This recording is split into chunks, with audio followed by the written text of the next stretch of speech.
సెలయేళ్ళు పారుతుంటే ఓ పిల్ల ఎదగులుగుతుండే లోన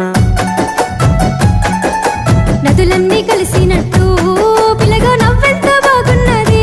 నీలోన